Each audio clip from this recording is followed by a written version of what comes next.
Patrice Lumumba was born on July 2, 1925 in Onalua, Belgian Congo. In January 1961, he died in Katanga Province, Republic of the Congo. From July to September 1960, he was the first Prime Minister of the Democratic Republic of the Congo and an African nationalist leader. Before he founded the Movement National Congolais in 1958, Lumumba worked as a trade union organizer. This was the country's first national political party. During a large Pan-African convention in Accra, Ghana the same year, he became well known for his aggressive nationalism. He was requested to form the first government of a free Congo during talks in Belgium in 1960. Moise Tshombe, his competitor, swiftly declared that Katanga province was seceding. Lumumba sought assistance from the United Nations and later the Soviet Union when Belgian forces arrived to put an end to the breakaway. President Joseph Kasavubu fired him, and Tshombe loyalists assassinated him not long after.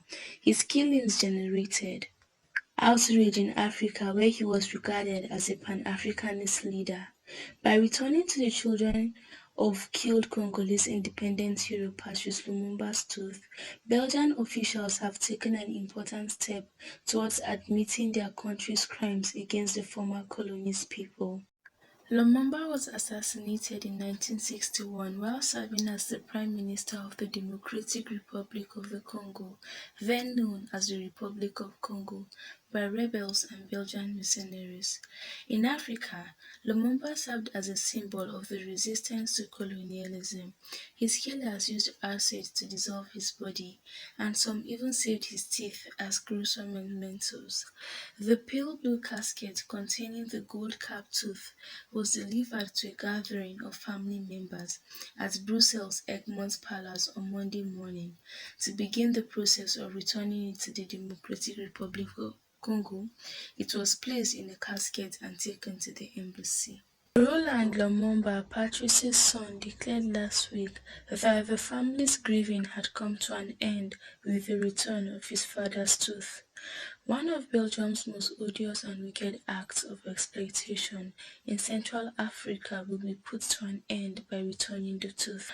On Monday, Belgium's Prime Minister Alexander De Croo delivered a speech at the Egmont Palace, where the remains of Patrice Lumumba were returned.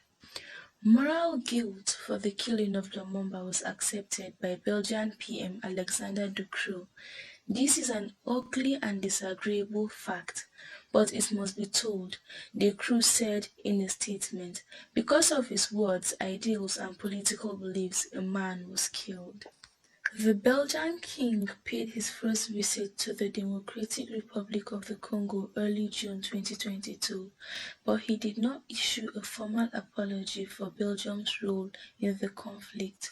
For example, King Philippe described a system of unequal connections, marked by paternalism, prejudice and racism that had led to violent acts and humiliations as one that caused his deepest sadness for the wounds of the past.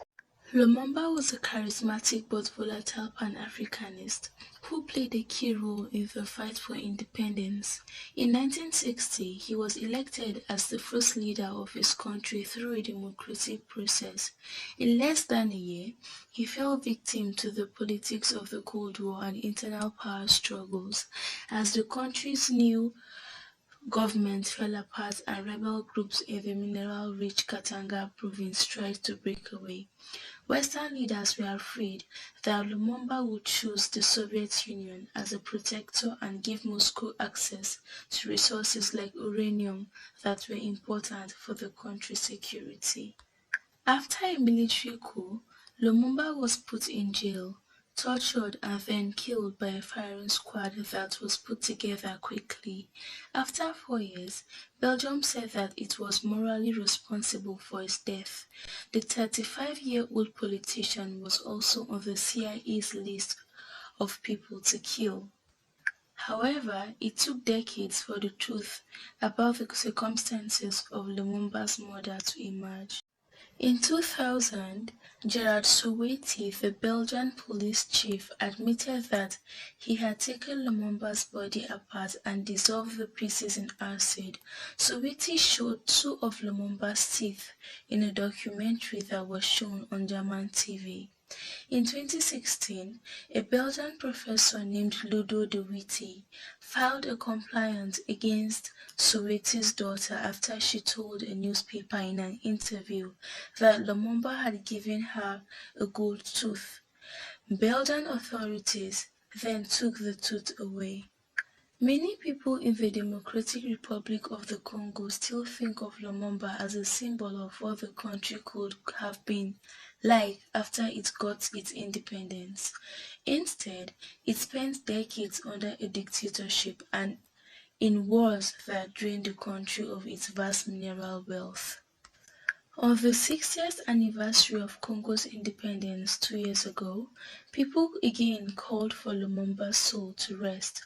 Protesters in Kinshasa gathered in front of the Belgian embassy to ask for the return of his remains and cultural artifacts that were taken during the colonial period. Before the official burial of the tooth in Kinshasa at the end of this month, the government of the DRC has declared 3 days of mourning. Belgium has only just started to deal with the effects of its use of Congo's rubber, ivory and wood in the past. Up to 10 million people died of starvation and disease in the first 23 years of Belgium's rule over the Congo Free States, which began in 1885 when King Leopold II ran at his personal fiefdom. Others were killed or hurt on purpose to get people to work harder and meet impossible quotas of valuable resources. Indeed, Patrice Lumumba was an iconic figure and a very instrumental personality and role model to citizens of Congo and Africa at large. Thank you for watching this video. We hope to see more of you. Please subscribe, like, share your thoughts with us through the comment box and share with your loved ones. See you next time. Bye.